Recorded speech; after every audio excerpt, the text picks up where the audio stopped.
El surrealisme neix a partir de les ruïnes del Dada. Diversos artistes del Dada, com Jan Erb, Max Ernst o Man Ray, es van passar més tard al surrealisme i van començar a experimentar el seu art a través del cinema. El surrealisme va ser un dels moviments més ambiciosos de les arts plàstiques. Els seus principals interessos eren la poesia, la filosofia i la política. Les arts plàstiques eren de segona importància, però va ser a través d'aquestes que un ampli públic va conèixer el surrealisme a través de les pintures de Dalí o Magritte. André Breton, conegut com el fundador i principal exponent d'aquest moviment artístic en escriure el Manifest surrealista, fa èmfasi en la idea de surrealisme com automatisme psíquic, que vol dir dictat del pensament sense intervenció de la raó. Breton deia que aquest automatisme no tenia cap control per part de la raó, ni de valoracions estètiques o morals.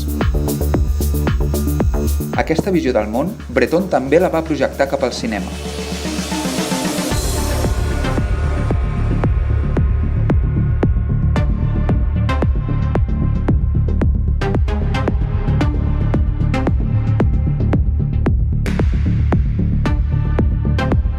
L'única obra purament surrealista fins la data és Un perro andaluz, una producció francesa de 1929 que va ser dirigida per l'espanyol Luis Buñuel.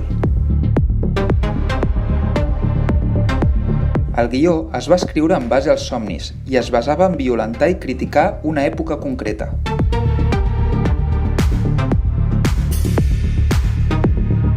Els surrealistes comprenen amb Un perro andaluz que l'automatisme psíquic ho haurien de practicar per la resta de les seves vides i que la seva missió era trastocar i reinventar la tranquil·la realitat. Breton es va sentir convençut d'això i va assenyalar que per a tots els surrealistes és la realitat la que està en joc. Afirma que l'únic misteri absolutament modern es troba precisament en el cinema. El cinema mai va ser purament surrealista, sinó que es va anar donant a poc a través de petits fragments presents en els films.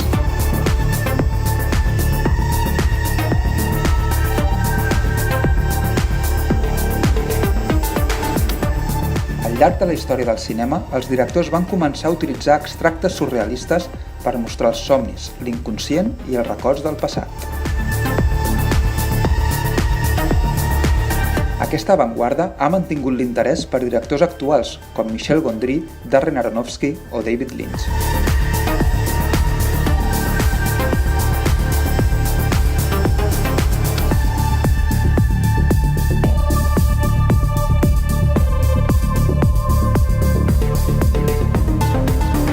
Analitzant els films, veiem la presència d'una estructura narrativa no lineal.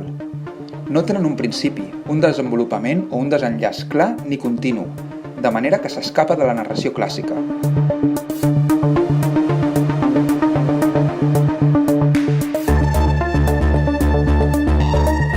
L'estructura narrativa dels films es basa en una seqüència d'imatges que estimulen el subconscient de les idees. Això és el que Buñuel anomena découpage.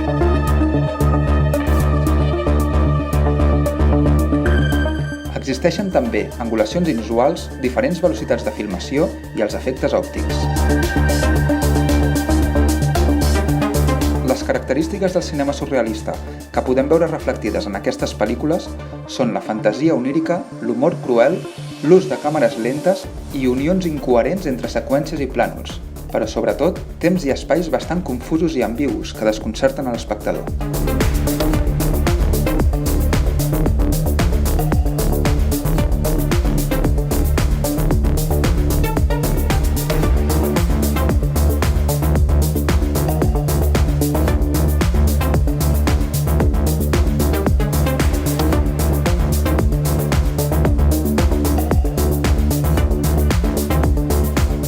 Una altra característica del surrealisme, també utilitzada per aquests directors, és l'al·lusió al caos.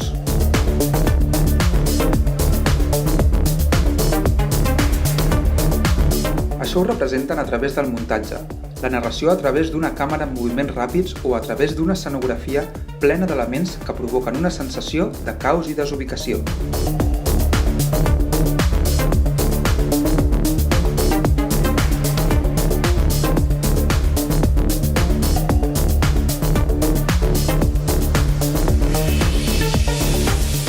també per mitjà de la història com a tal, on els personatges i conflictes són de per si caòtics, com per exemple a la pel·lícula de David Lynch Inland Empire.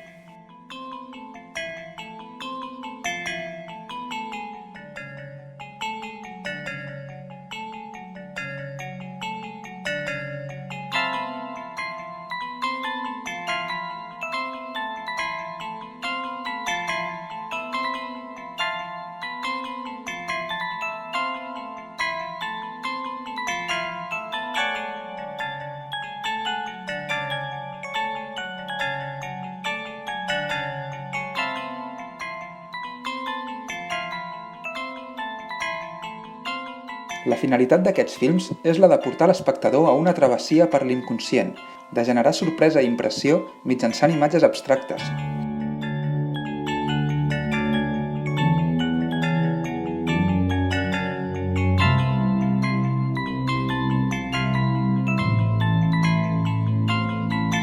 I sobretot simbòliques. Es tracta de connectar l'espectador amb una altra dimensió, inconscient i onírica, més enllà del que veiem a la realitat.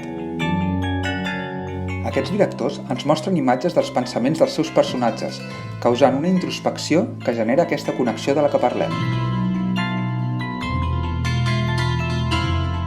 Tot això afinant de manera acurada cada enquadrament i composició, i com a resultat, cada fotograma funciona com una pròpia pintura surrealista, el que també ve donat per l'ús de colors vius, contrastats i saturats.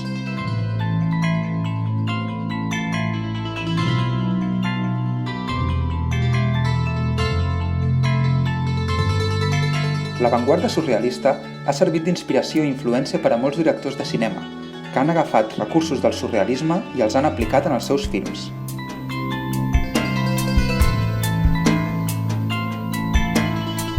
No obstant, no podem parlar d'un cinema purament surrealista, ja que va ser una avantguarda que va sorgir a la França del 1919 i en la qual aplicaven els conceptes i tècniques pròpies d'un moviment artístic en una època concreta. Es tracta, doncs, d'un cinema experimental, sent l'obra mestra d'aquesta avantguarda Un perro andaluz, de Luis Buñuel.